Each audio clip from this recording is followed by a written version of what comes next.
And welcome everybody to our yoga retreat.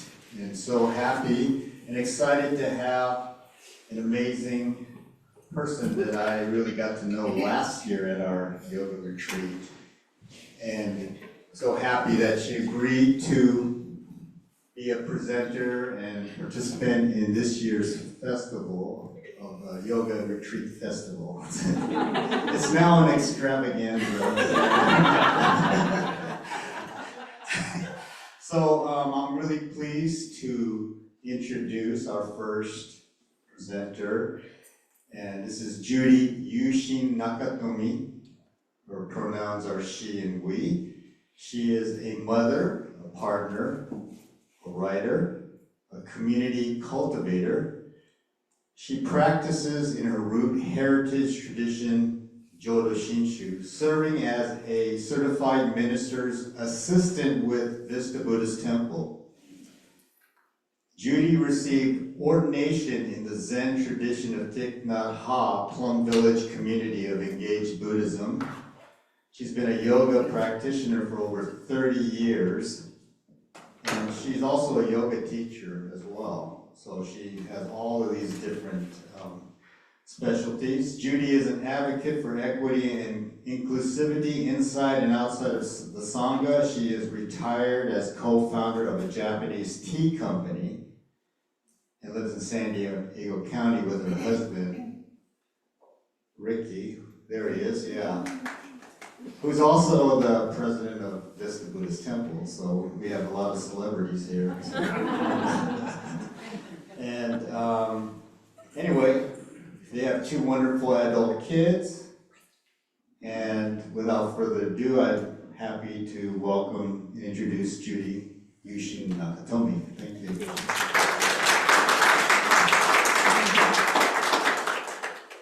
Thank you everyone for being here today, and thank you for the introduction. Yeah, so thank you for Bob, and thank you to the JSC for hosting the second annual yoga extravaganza. No pressure, right? And just to share a little bit about Zen and mindfulness, and I'll share my first slide in a minute. The title is Zen is Not What You Think. And it came to me in the shower one day when I was trying to figure out what to call this short talk, practice session experience for all of you to have a little tinge of what my practice is like. And this is just one of many types of Zen Buddhism that you might come across. And then I also want to thank Bishop Harada for making this event possible, and also he's helped me on my path, because as I am a heritage Jodo Shinshu Buddhist, I was brought up at the Sacramento Betsuin.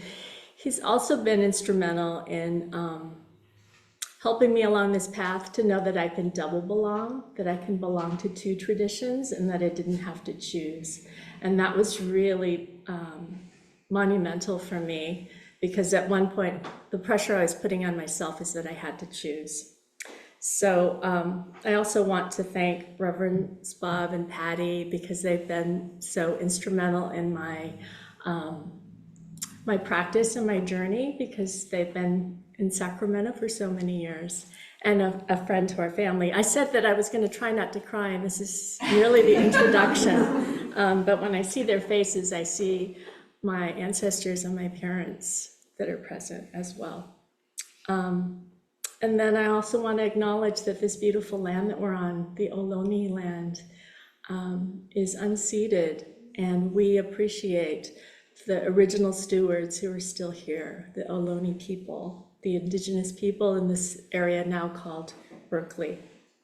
So I'm from Sacramento originally, and I live in San Diego now with Ricky. Over 35 years we've been together. We have two grown daughters. As I mentioned, I grew up in the Sacramento Betsuin, but we're now members of the Vista Buddhist Temple. I'm a certified minister's assistant, and that's thanks to Reverend Bishop Harada as well for the past 12 years. I have not received Tokudo, and there's a personal explanation for that, which I can go into later, perhaps. I also belong to the Plum Village community of engaged Buddhism in the tradition of Zen Master Thich Nhat Hanh. He's known as Thai or teacher in Vietnamese, and he's been my spiritual teacher for the past 24 years from the Rinzai Zen tradition of Vietnam. Thai is a poet, and I think that's what first drew me to the practice, is the gentleness. Someone described him one time as a combination between a cloud and a heavy piece of machinery. And it kind of fits the ethereal nature of how he delivers the practice, but also the sense of strong, enduring groundedness. So I received ordination in the Plum Village tradition in 2017, and my Dharma name is True Moon Dwelling. It's a name that I continue to aspire to grow into someday. My Dharma name in Jodo Shinshu is Shakya Yushin, courageous heart mind, and that's a name that Reverend Harada honored as I mentioned to him what my lineage name is in the Plum Village tradition, which is courageous action of the heart. And as a side note, I recommend highly to receive your Homyo while you're still alive, because it's been this incredible aspiration for me to keep coming back to that name and that aspiration. So if there's an opportunity at a temple near you, I recommend that, because there's a feeling or a sensation that we receive that name after we die, but I think that it's kind of like, what a waste that we could be working on this aspiration while we're still alive. So I found the practice when I was in my early 40s, personally kind of running most of the time, running for work, running for achievement, for my family, and really pushing. Mindfulness helped me to notice how I've run away from my true nature, from my heritage, from my culture, from my family. And mindfulness centers me day to day, and also being that of a Shin Buddhist, heritage Shin Buddhist. The teacher I didn't know I was looking for was Thich Nhat Hanh, and I didn't realize how much I was suffering. I just didn't realize how much I'd been running. So Zen meditation and mindfulness practice have helped me to better understand Jodo Shinshu Buddhism and Buddhism in general, and really all religious practices and spiritual practices, because I see the universal goodness in all the teachings, and that's one of my other aspirations, is to share the universal spiritual teachings of not just Buddhism, but of all spiritual traditions. So today, as I mentioned, I double belong to the Jodo Shinshu and the Zen traditions. I'm going to share my first slide. Zen is not what you think.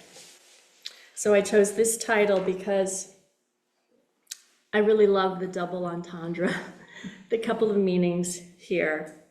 That Zen is not just a mind practice. Many people think that it's just meditating, it's being a monastic, it's being silent all the time, sitting on a cushion. It's not just that. It is a little bit of that, but it's also reading the sutras, it's studying the sutras, interpreting them. And then I also wanted to break the notion of the stereotype of Zen in popular culture, of Zen lifestyle and Zen home furnishings and Zen fashion that dilutes its deep and historic teachings, and to present and remind us that Zen and Buddhism is an embodied practice. As I delve further into Zen practice and Buddhism in general, I recognize that it's a somatic and embodied practice that we need to practice with all of our senses, not just our minds only. And we have a tendency, I think, to run away from discomfort, or what we call in Buddhism, suffering. We have learned that without suffering, there is no clear way to cultivate understanding and compassion. And a place without suffering is a place without understanding or compassion. And without understanding and compassion, there can really be no happiness. I believe that life carries and includes some suffering and some struggling. It also includes joy and peace and delight. But mostly we suffer because of delusion, because of fear, because of anger, or ignoring. Some people use the term ignorance, but I think of it as ignoring what's really going on in the moment. No one is able to avoid it. So in my Zen practice and mindfulness practice, I build and guide this way of cultivating awareness. We know that there is a way out to transform our suffering through the Eightfold Noble Path, of which mindfulness is really just one of the 8. I love these little cards that we have outside the door here, and I intend to take this with me because it's a really small reminder that mindfulness is really just one of the 8, beginning with right views, right thoughts, right speech, right conduct or action, right livelihood, right effort, mindfulness, and meditation. This practice has helped me to become more engaged in the world in the way that aligns with my ethics of nonviolence toward justice and equity. Thich Nhat Hanh is known for coining the phrase engaged Buddhism. In his book, Lotus in the Sea of Fire, which he wrote as a call for peaceful resistance in 1967 during the war in Vietnam. And he was exiled for some of those practices and beliefs for close to 40 years from his country, for his stand for peace and for not taking a side during the war. He's also known for saying that the teachings of the Buddha are not a philosophy. They are a path or a raft to get us across the river of suffering.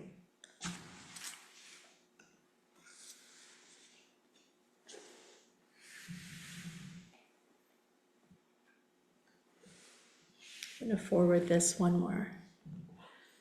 So the other thing that we use in this practice is the bell, and we have many different sizes of bells, but I wanted to introduce this because when I lead or guide a session of mindfulness meditations, we do this every Wednesday night in Vista. We call it Mindfulness in Shin Buddhism, and from 7 to 8, since the COVID times, we've been hosting mindfulness in Shin Buddhism. And we begin with the sound of the bell. So for me, and the way that I've been taught, is that the bell is like a friend accompanying us into meditation. It reminds us and calls us back to the present moment. We invite the bell several times through practice to remember, and some say it's a calling voice of the Buddha.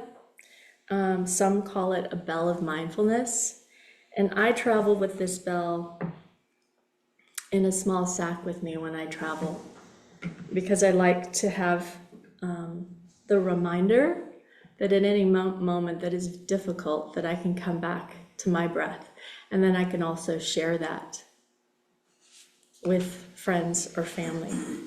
So I'd like to invite the sound of the bell one time right now, and for you to experience it. You don't have to do anything. You don't have to close your eyes or anything. But in the Plum Village tradition, we hold the bell if it's a small bell, and then we invite it. We never say we ring it, or we never say we hit the bell, because the bell, we are connected to the bell. So we wake up the bell with just a gentle wake up, and it lets us know to prepare to take our breaths and not to alarm anyone. And then we do one invitation of the bell. And it allows us just to come back to our breath for a moment.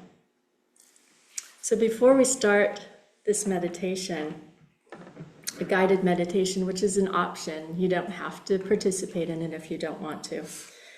But I'd like to begin with a song. And you probably didn't expect to hear a song in a Zen meditation session. And this song has gestures too, so you might feel self-conscious. I know I did the first time I was asked to sing a song. So it might seem a little childish or simple at first, but all I ask is just try to be open and to notice how it makes you feel. I invite you to try and connect with your inner child to learn this song and the gestures. We often begin this way in our Sangha or community as practitioners, in the meditation halls and on retreats. And you might be surprised, many of the young people and elder folks enjoy this song and carry it with them to share with others. So I'd like to begin with this song. It's called Breathing In and Breathing Out, and it has gestures. I wonder if it's okay if I stand.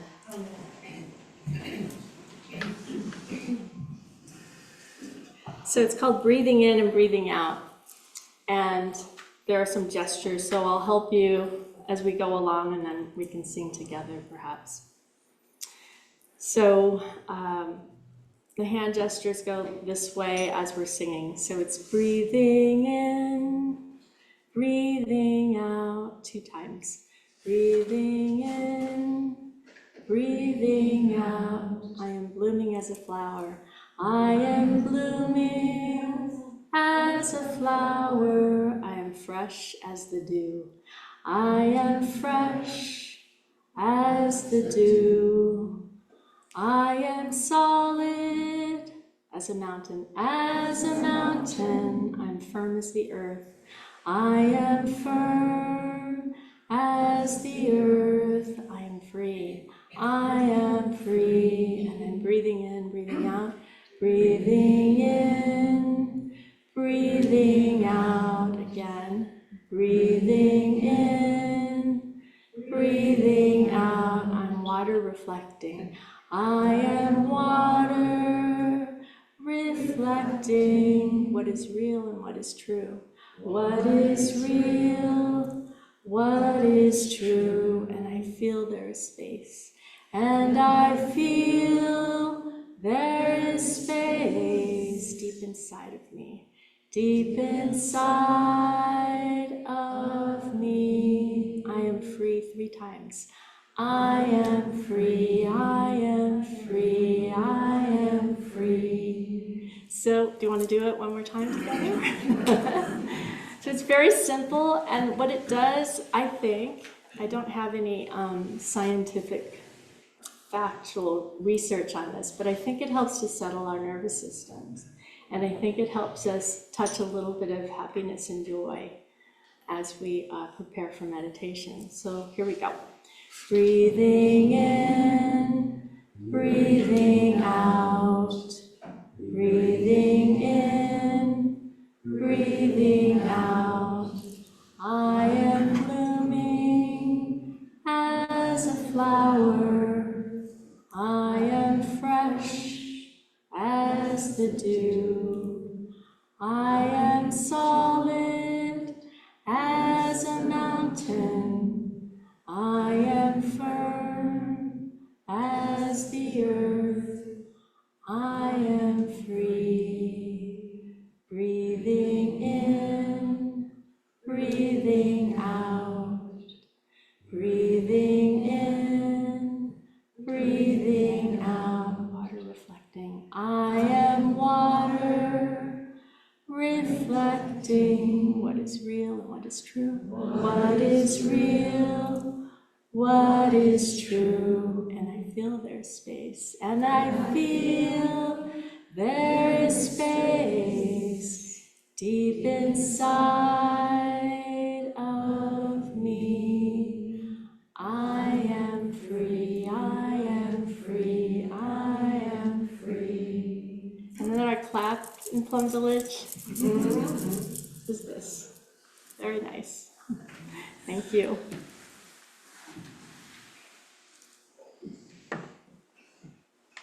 So as I mentioned, a song uses our senses, our voice, and the gestures are really helpful in bringing our body back into the present moment. And some of you might even notice the fragrance when you first walked in the space here in Kodo. There's like a slight fragrance of incense, so that can enliven our senses as well. To remember that Buddhism is an embodied practice, an engaged practice. And I believe that we need to build awareness of our bodies inside and out to know how we could be tending to it better. And in turn, how we can be tending to outside relationships by building skillfulness and lessen harm that we may cause by our thoughts, by our speech and actions. Just to remember that we have a body, and this is just our only body, this one precious body. So just checking in, how was the song for you all? Was it pleasant, unpleasant? See a few nods. Oh, I see. Thank you. Yeah, so I'd like to share this meditation with you, but beforehand, I'm going to share the screen again. Let's see if I can do this. To share the screen again, because there's actually a sutra or a sacred text that points to the full awareness of breathing. And I was never aware of this. I didn't know this 15 years ago, called the Anapanasati Sutra, or Anapanasati Sutta in Pali. And I'd like to share a little bit of background so that you know that there is a foundation to this practice, that it's not something that was just made up out of thin air. This is a sacred text. And this is one of the foundational texts in the Plum Village community. It's one that we all tend to practice from the very beginnings.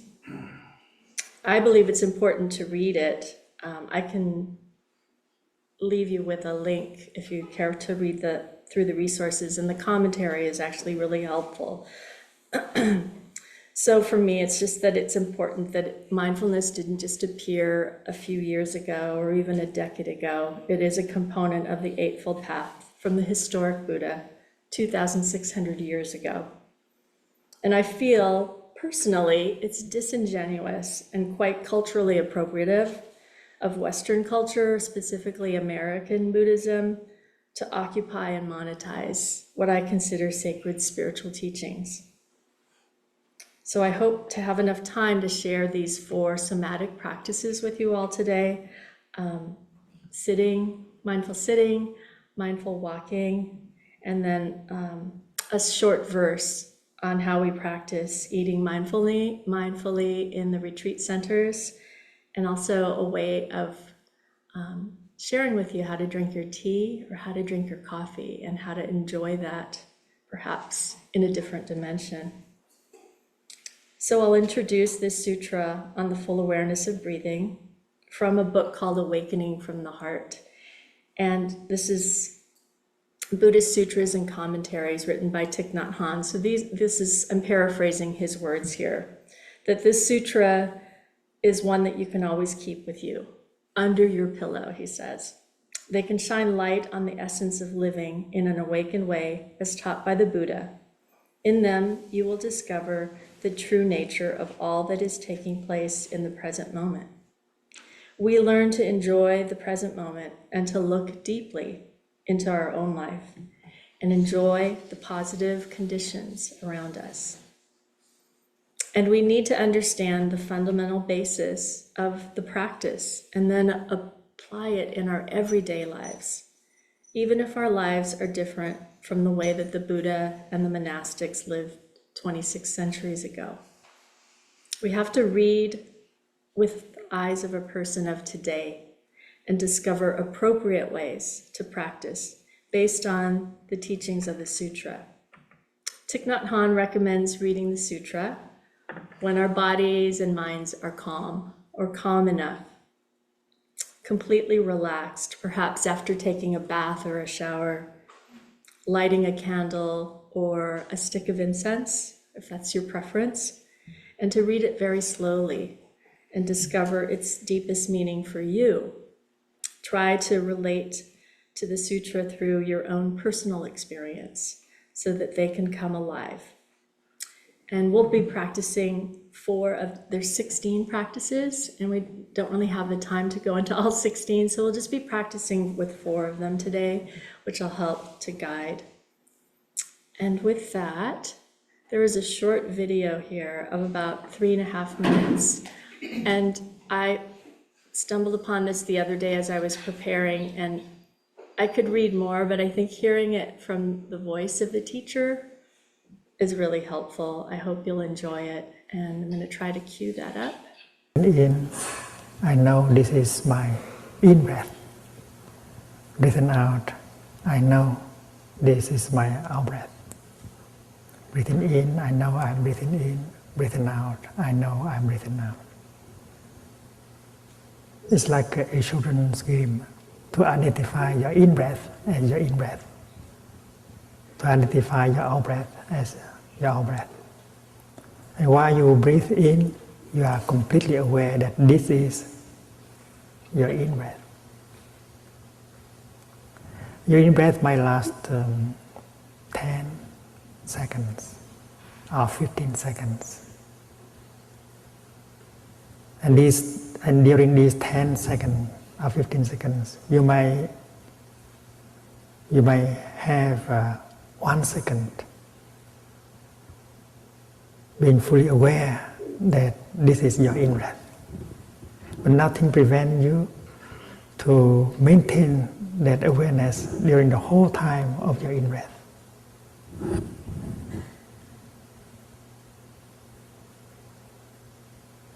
If you only have 1 second or half a second of mindfulness that this is your in-breath, that is not so bad. That's not too bad already. But you can do much better. During the whole time of breathing in, you maintain that awareness alive. This is my in-breath. Suppose your in-breath begins here, and ends here. And this is the length of your in-breath. 15 seconds. Or 10 seconds. And suppose your finger is your awareness. If you breathe without your awareness, that is not practice. Now you are breathing with your awareness. Breathing in, I know I am breathing in.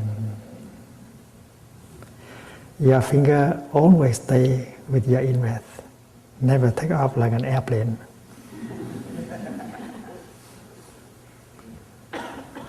And you might use just one word, in. In, out. And this is your training. And if you know how to do it, you get the pleasure of the practice. This is not something hard to do. You don't need to make any effort. You just enjoy in-breath. And you are completely aware that this is your in-breath. You keep your awareness alive during 10 or 15 seconds.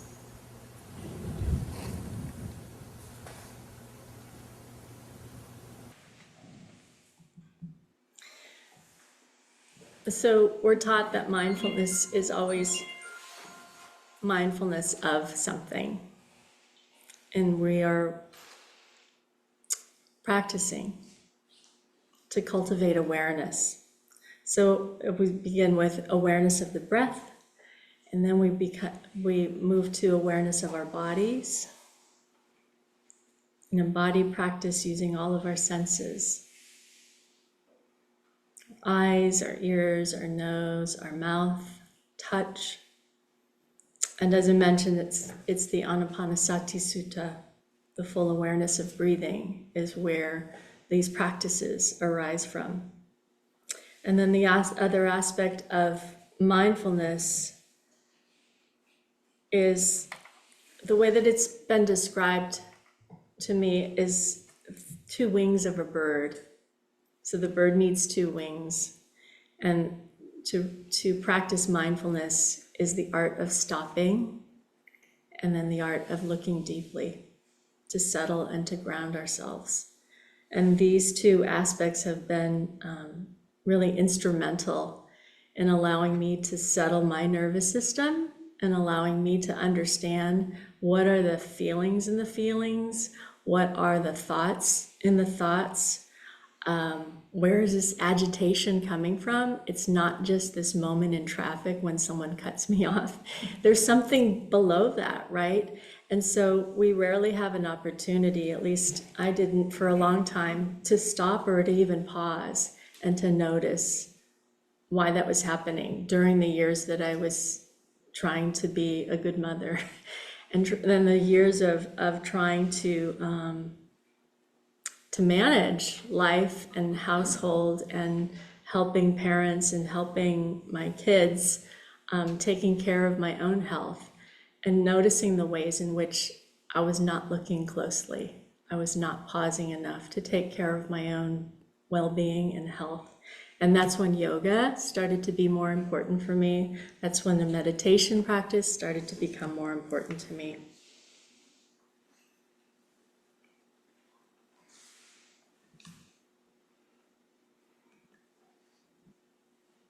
Trying to advance the screen here. It's not advancing. There we go. So an example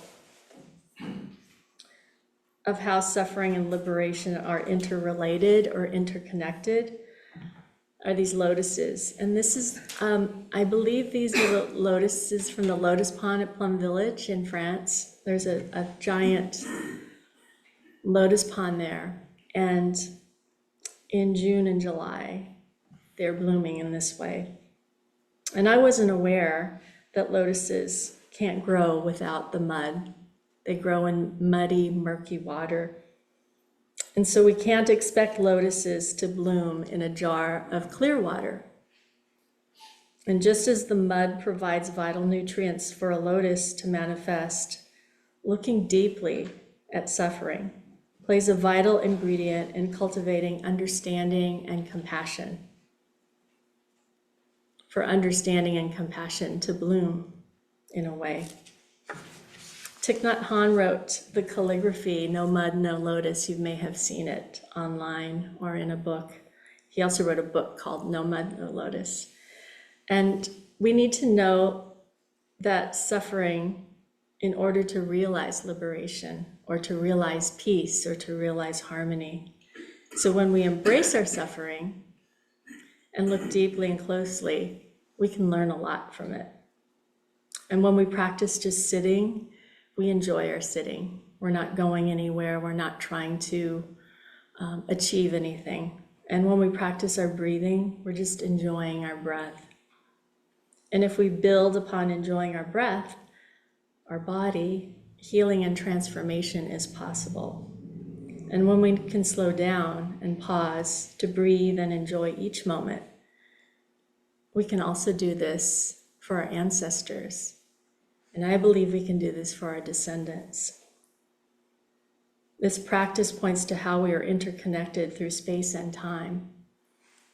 And as another side note, I noticed this, that I could do some healing and reconciliation with my ancestors because I didn't know my grandparents. I knew my grandpa a little bit, but I don't have a strong memory. But I do know that I carry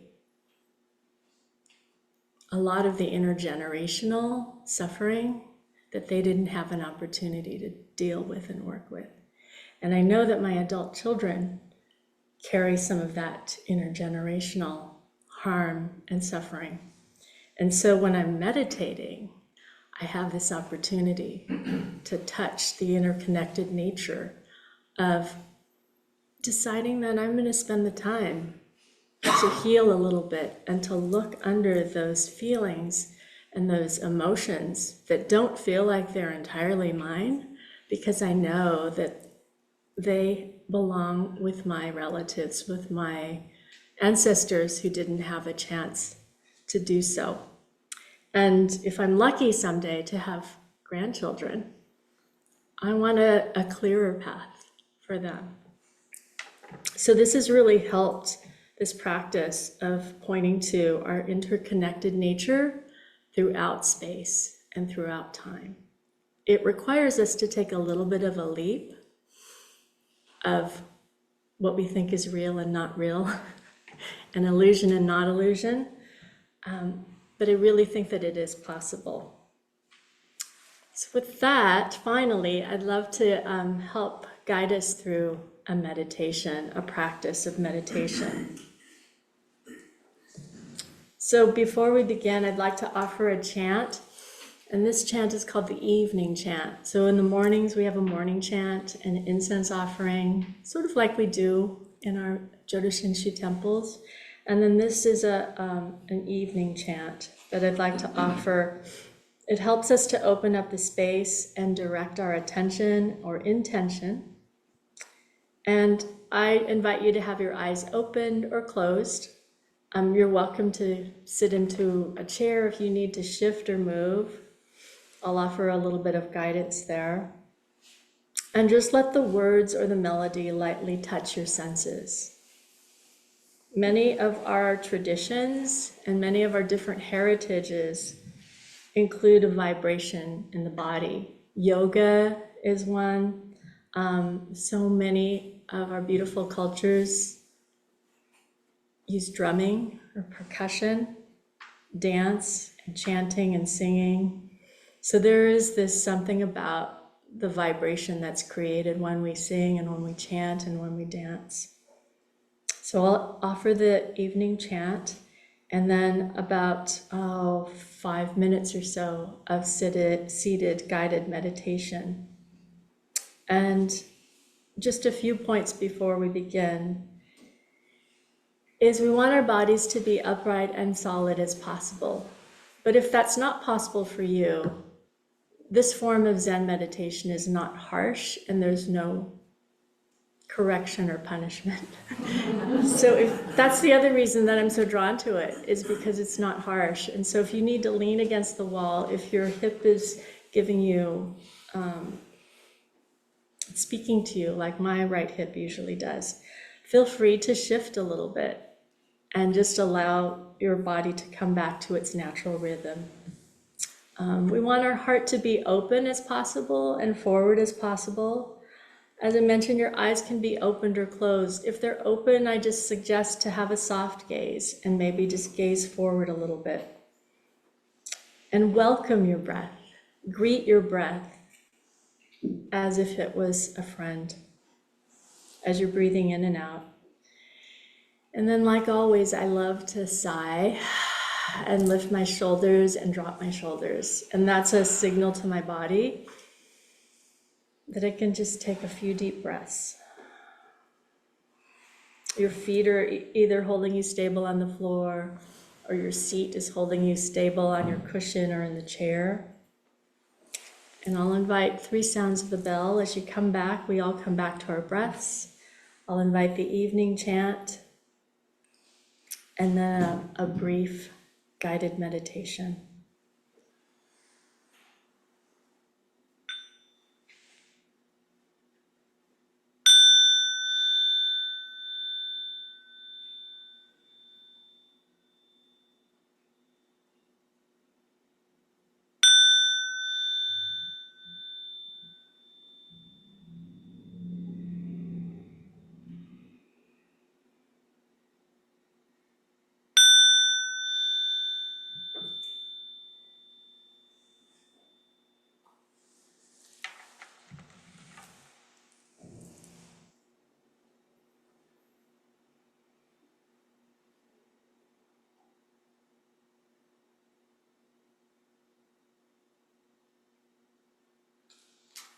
With body upright and solid, we are seated at the foot of the Bodhi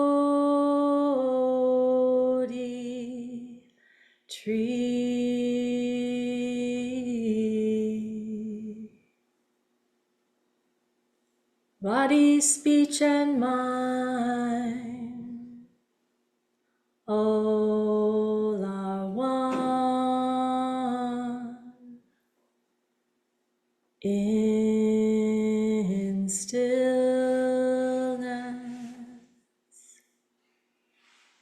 There is no more thought of right or wrong.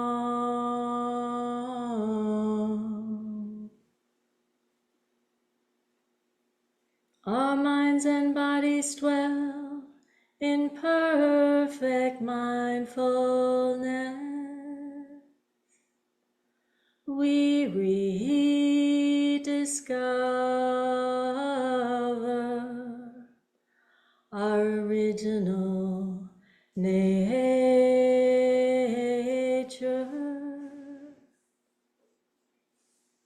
leaving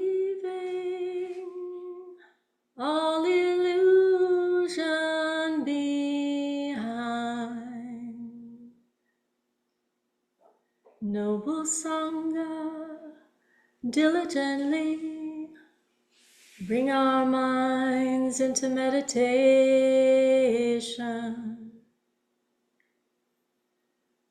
Namo Shakyamunaye Buddhaya.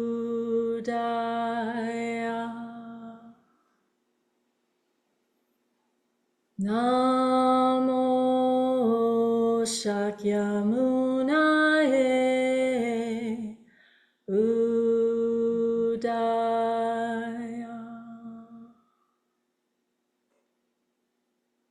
Namo Shakyamunaye Buddhaya.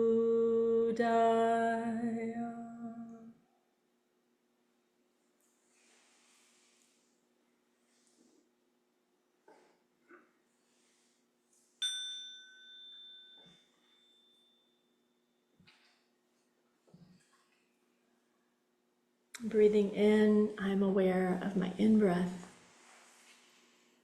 And breathing out, I'm aware of my out-breath.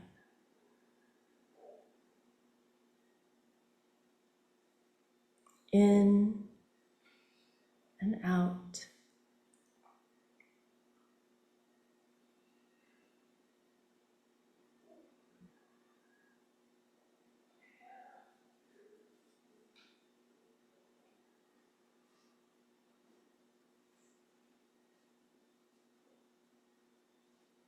Breathing in, I welcome my in-breath.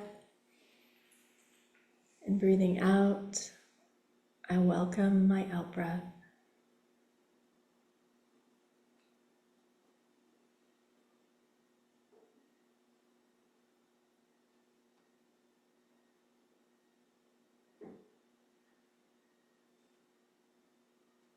Welcoming my in-breath, welcoming my out-breath.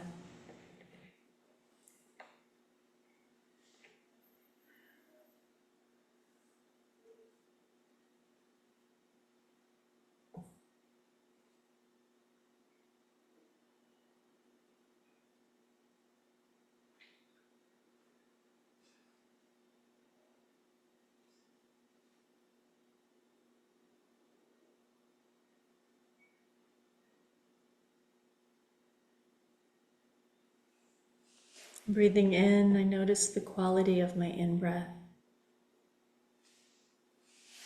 Breathing out, I notice the quality of my out-breath.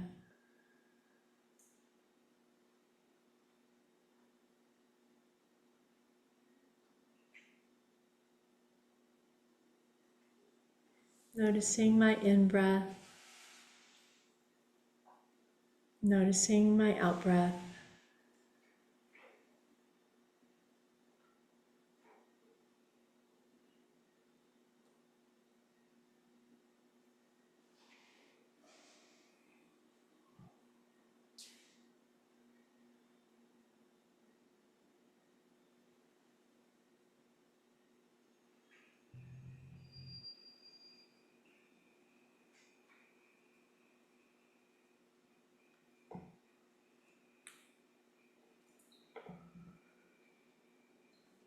Breathing in, I'm aware of my body.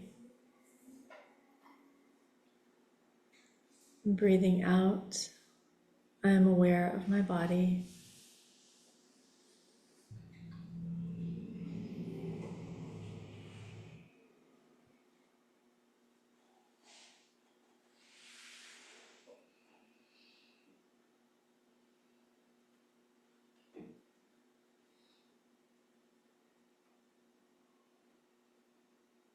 Breathing in, I'm welcoming all the parts of my body.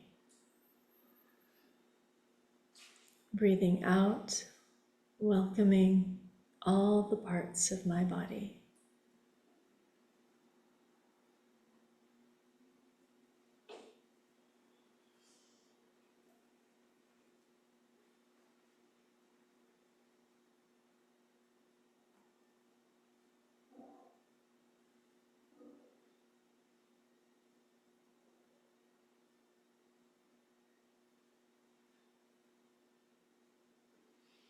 Breathing in, I calm my body. Breathing out, easing my body.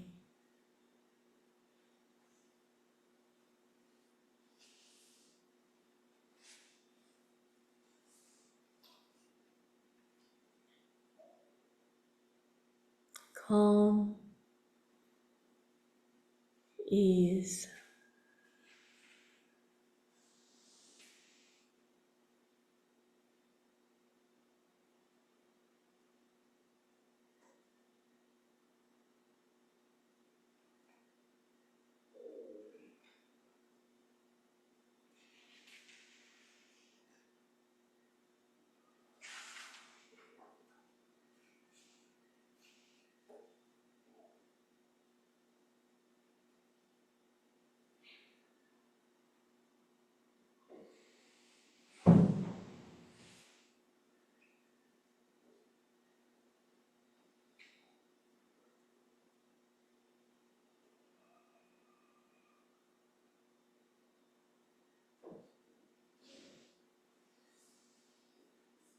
Breathing in, I touch joy.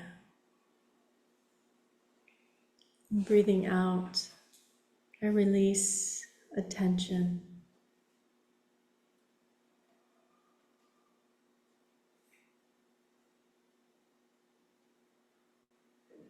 Touch joy,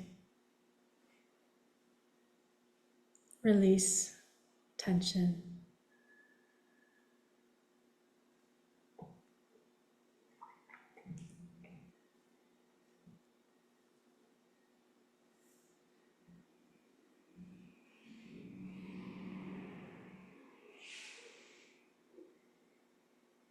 Breathing in, I'm aware of my in-breath. Breathing out, aware of my out-breath.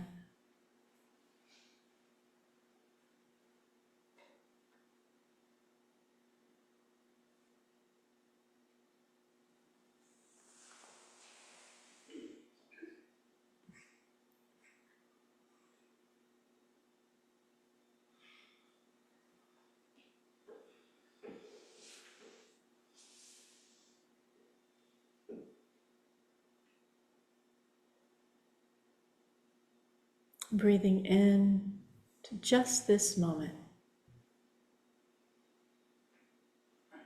Breathing out, this is a precious moment.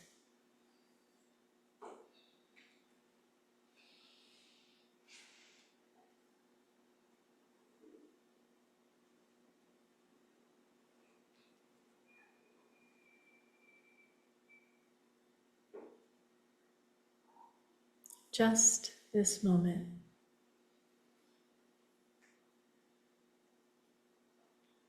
Precious moment.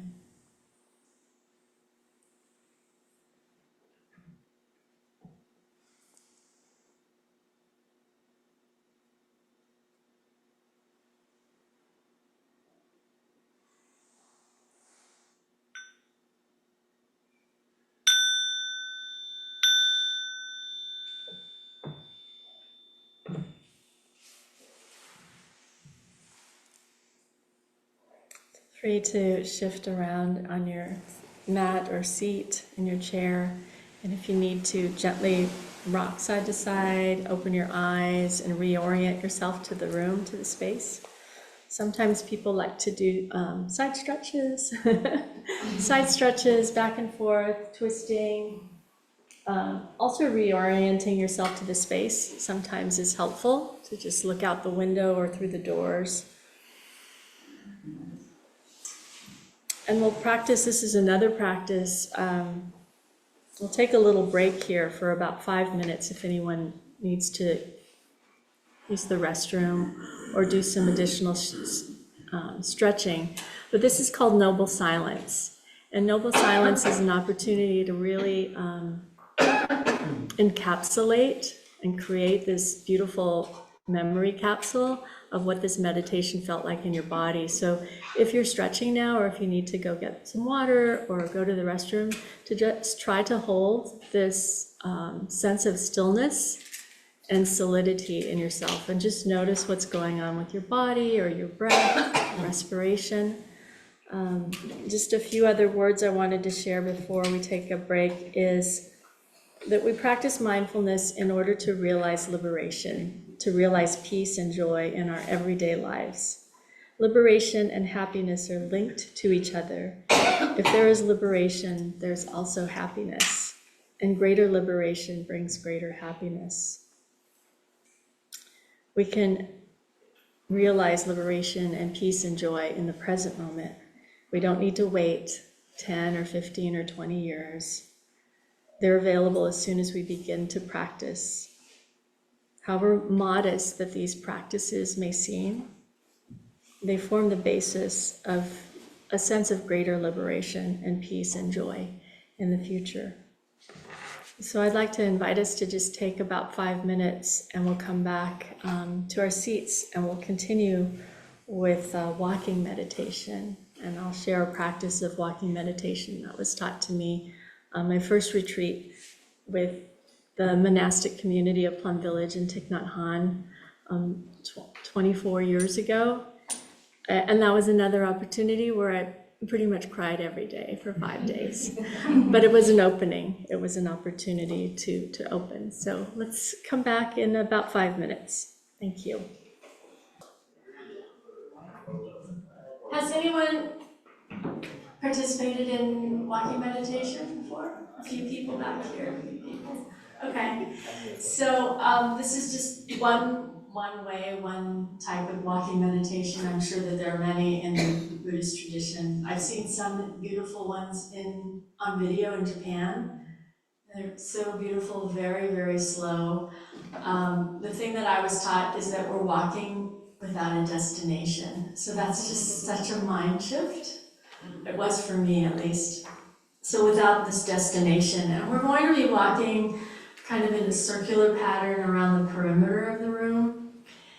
And so number one, we walk without this thought of a destination. Secondly, we enjoy just the walking, kind of like mindful breathing. We're just enjoying our breath, noticing, not noticing, it doesn't really matter. And then we walk with reverence. And the way that Thich Nhat Hanh described it to us was you're walking like your feet are kissing the earth. And like I said, he's kind of like a cloud. So when you listen to a cloud, you really feel like you're kissing the earth. So he said we're walking like we're kissing the earth because we're walking on our mother. And this was before we were really paying attention to the climate change and our connection, deeper connection with the planet. If we walk with this intention with each step will be grounding, settling, and nourishing. And we can be nourished and find solidity with each step. Each step can bring us back to the here and now, not to the past or to the future. Each breath, one step. We may have run our entire lives, and now we don't have to run anymore. And that's another really simple phrase. But to hear that, it felt like, oh my gosh, is he talking to me? And now I don't have to run anymore. I don't have to rush. What is the destination really? This is the time to stop running and just to be grounded on the earth, to feel her solidity and the freedom, and know that we are right where we are supposed to be. So I'm just going to take a few steps here just to be a little bit of an example. And don't be surprised if you get a little off balance walking so slow, because we oftentimes don't pay attention to our feet. We don't pay attention to our core and center. But those of us who have been participating in Bob's classes, we know our 3-section breathing. We know to be really connected to our center and core. So you're just walking very slowly. You don't have to do anything with your hands. You can have your hands in front of you or to the side. And Thich Nhat Hanh has taught us to just breathe naturally. So you might take 2 steps for your in-breath, and you might take 3 steps for your out-breath. It really depends on you. And so there's no right way or wrong way. Maybe you'll take 1 breath on an inhalation and then 2 on an exhalation. So we'll walk very slowly. It's a good idea to not pass folks, because when people pass each other, we think that we're in a hurry and we're going somewhere. So, and feel free to spread out as much as we are able to. So this is an experiment in this room. It's not a huge room, but we'll just spread out, and you can actually stagger yourselves a little bit. And I'm going to invite the bell as we walk, and we'll just walk for, I'm not even going to tell you how long we're going to walk. We're just going to keep walking until dinner. No. So the bell will be invited a few times as a reminder to come back to your breaths. And we'll walk this way and practice for a few minutes. And then when the bell is invited 2 times, we'll just walk silently back to our chairs or to our seats. Okay? Okay, let me put my legs down.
It's just an opportunity to come back to your breath, to guide you back to your breath.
gently back to your cushion or your mats.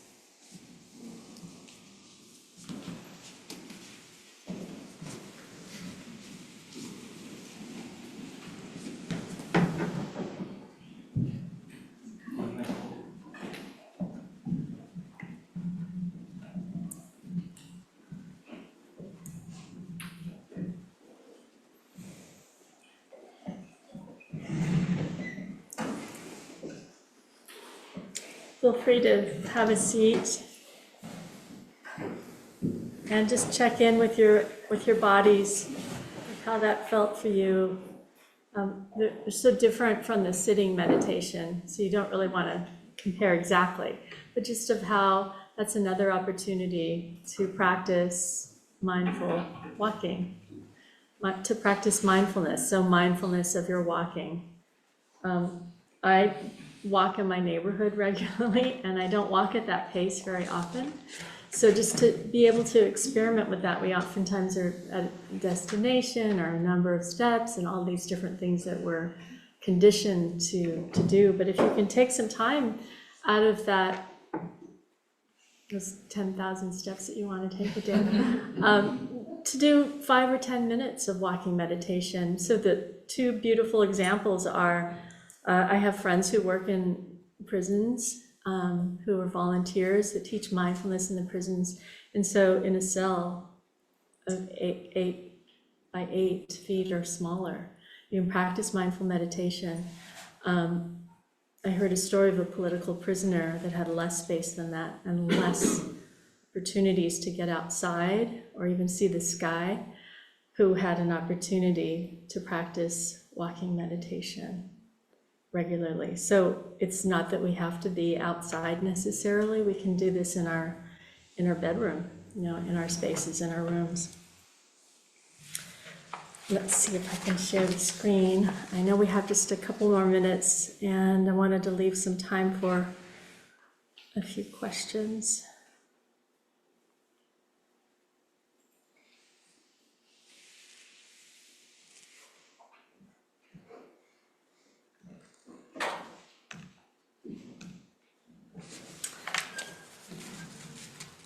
So this is an opportunity to share a few short gathas. These are short verses that we practice in the Plum Village community.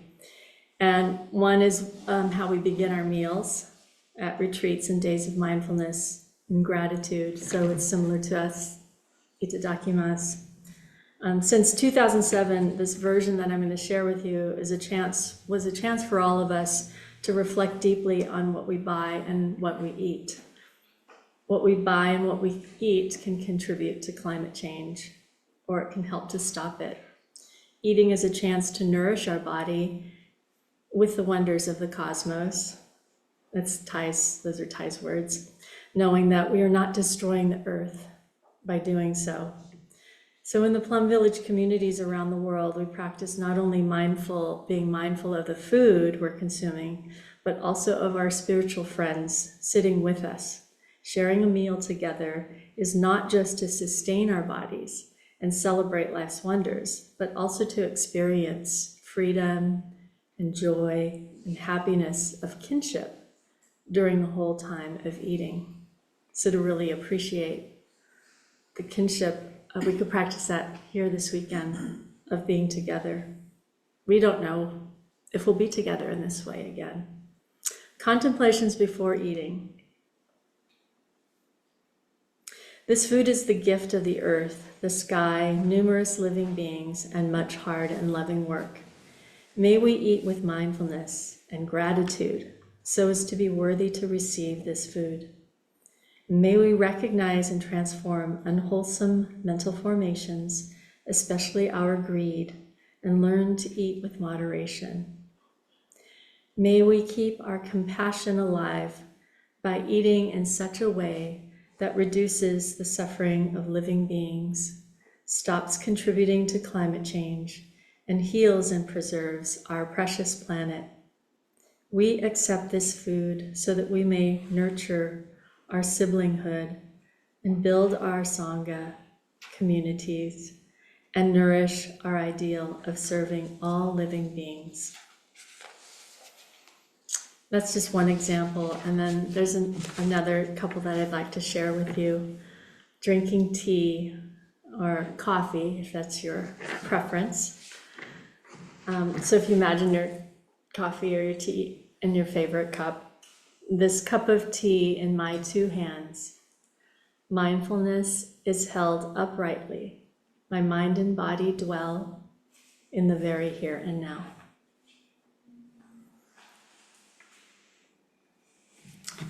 One of my favorites is waking up. Waking up this morning. There's a song that goes with it too, but I don't have all the lyrics down. Maybe I'll share it next time. Waking up this morning, I smile. 24 brand new hours are before me. I vow to live fully in each moment and to look at all beings with the eyes of compassion. That's not easy to do all the time. But waking up in the morning, just smiling that you get to wake up another morning. And to really note how it feels in your body to have 24 brand new hours. Get to make something of those 24 brand new hours. And to make a promise or a vow to live more fully in each moment. And to try to look at all beings with the eyes of compassion. This one's kind of fun, brushing teeth. Brushing my teeth and rinsing my mouth, I vow to speak purely and lovingly. When my mouth is fragrant with right speech, a flower blooms in the garden of my heart. So those are just a few examples. We practice mindfulness, stopping and observing to arrive at liberation. We live as if we're in a dream so much of the time. We're dragged into the past or pulled into the future. We seem to be bound by our sorrows sometimes, or our agitations or fears.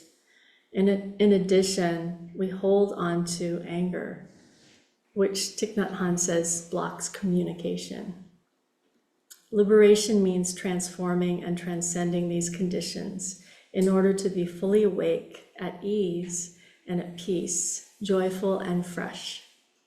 When we live in this way, our lives are worth living, and we become a source of joy to our families and to everyone around us. And then finally, we offer the merit or the goodness of our practice for the benefit of all beings, seen and unseen, born and yet to be born. May all beings be free. So this is the last slide to remind us to enjoy our tea. The next time you enjoy your tea or your coffee, consider the farmer and the tea pickers, the cloud and the rain, the sun, the truck driver, the fuel or the container ship, and the unseen energy for you to enjoy this cup of tea or coffee. This cup of tea in my two hands. Mindfulness is held uprightly. My mind and body dwell in the very here and now. Thank you, everyone.